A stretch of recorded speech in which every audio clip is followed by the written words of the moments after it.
Hi, my name is Sage Bird. I'd like to tell you about myself a little bit and about what I've been up to and what I've been working on, what I'm working on currently. And then I'd like to tell you about this new humanitarian program for Venezuelan people and why the U.S. Citizenship and Immigration Services launched it. I'm a mom, I'm a daughter, I'm a sister, an aunt, I'm a student, a small business owner, home manager, nonprofit co-founder, and it's called Shikoma for Parents, Artists, and Youth movement, promoting creative spaces and that the state and local government invest in social infrastructure and social sustainability for creative placemaking.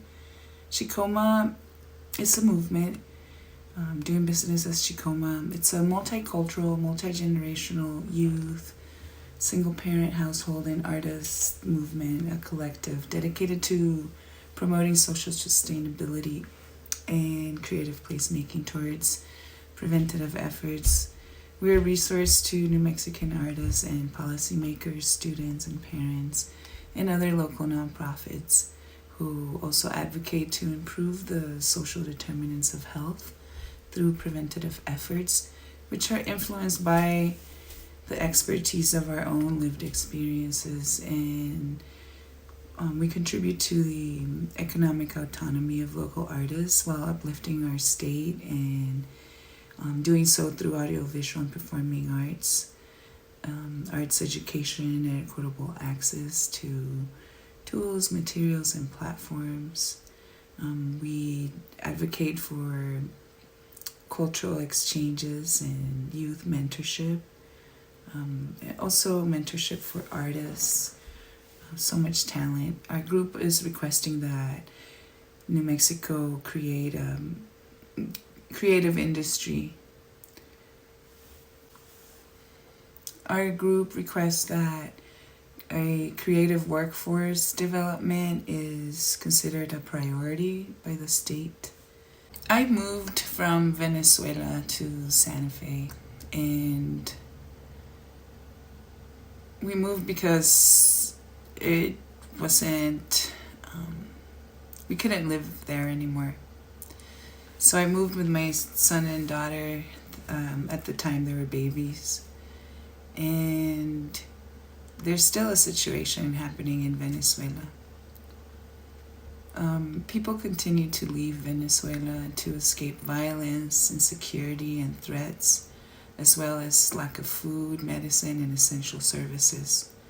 With over 7 million Venezuelan refugees and migrants worldwide now, the vast majority in countries within Latin America, in the Caribbean, and in Europe, it has become the second largest external displacement crisis in the world. Children, women, and men continue to leave Venezuela for neighboring countries and beyond due to ongoing political, human rights, and socioeconomic developments in their country. Many arrive in fear, tired, in dire need of assistance. So 7.1 million refugees and migrants from Venezuela worldwide have found a place elsewhere.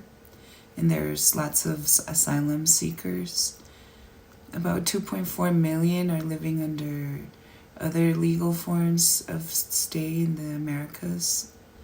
Over 199,000 are recognized as refugees from Venezuela. In 2022, there is a $1.79 billion regional refugee and migrant response plan, an appeal for funding. A quote from a family: "We left everything in Venezuela. We don't have a place to live or sleep and have nothing to eat." A 34-year-old Venezuelan who fled to her neighboring country, Brazil. In the past, Venezuela hosted thousands of refugees from the region and other parts of the world. Now, the number of refugees and migrants from Venezuela has surpassed 6 million globally, 7 million globally. And this is according to data from governments who are receiving them. This is the second largest external displacement crisis in the world.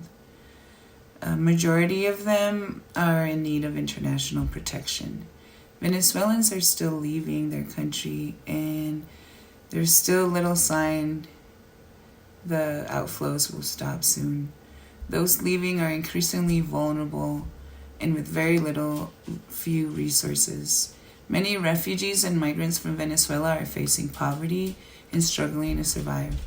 The COVID-19 pandemic compounded an already difficult situation, forcing Venezuelans deeper into poverty.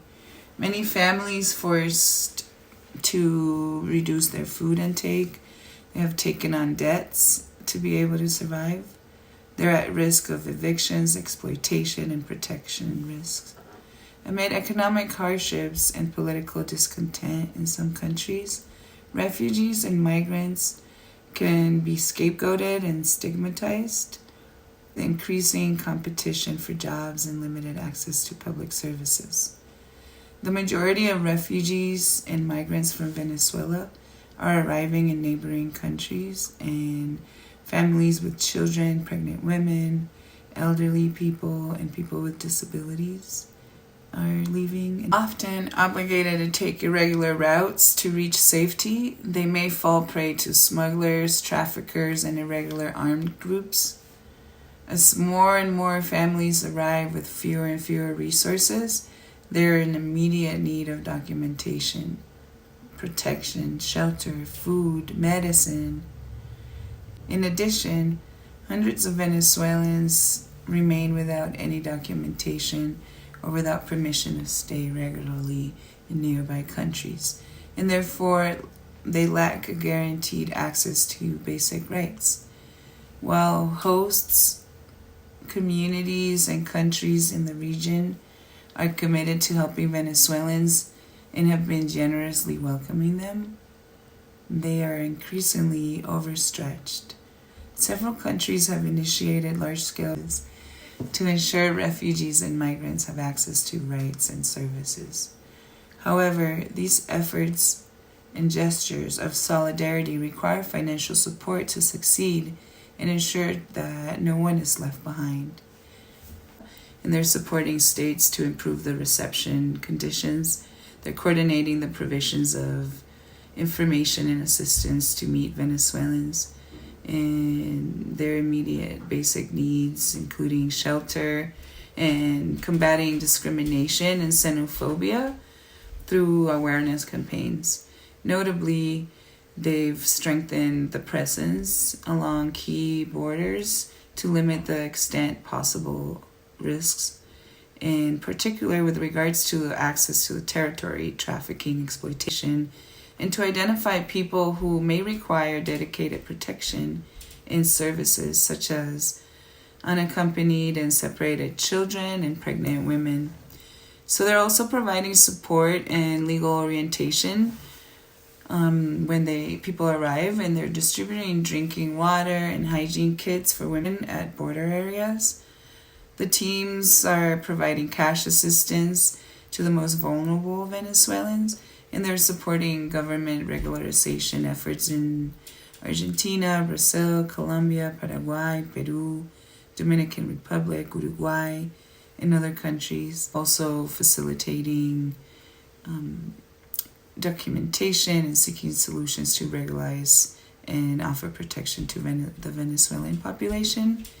So across the region, they've been complementing government's efforts to provide emergency shelter, and they're installing child-friendly spaces and spaces for breastfeeding mothers at border crossing points, and they're advocating that the governments facilitate access to education for Venezuelan children.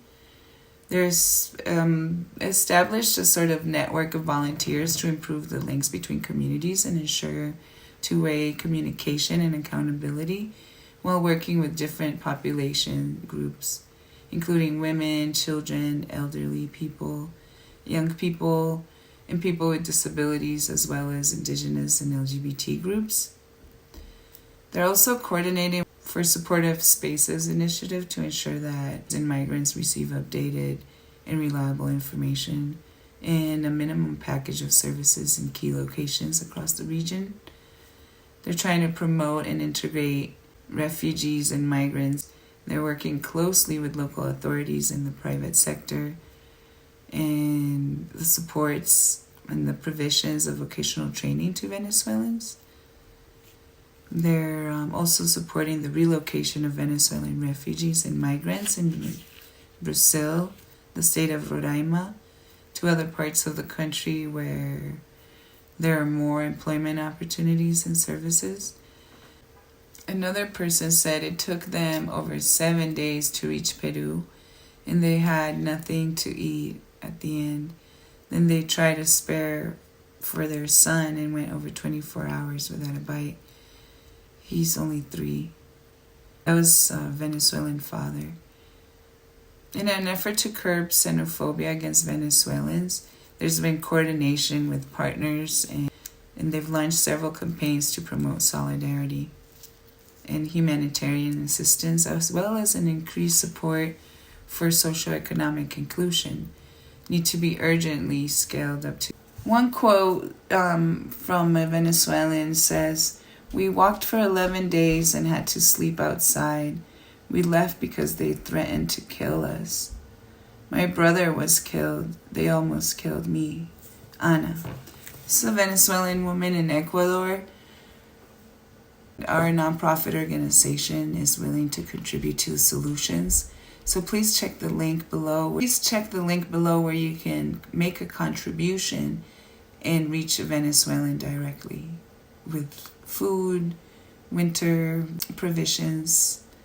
In the last several months and years, Venezuelans have been crossing Darien jungle, hiking and camping for about a week in dire situations, and this is to cross from Colombia to Panama. And once in Panama, they walk towards Mexico borders for over a month. Many Venezuelans are still in Central America attempting to reach the United States dream. There are irregular routes, and this is why the United States Citizenship and Immigration Services decided to launch a new humanitarian program. And that's why I'm making this video, to let you know that you are now able to fill out this free application. If you are legally in the U.S. and earning over federal poverty level, you're able to fill out a free application for someone in Venezuela, and they can travel by flight and receive permission to apply for a work permit.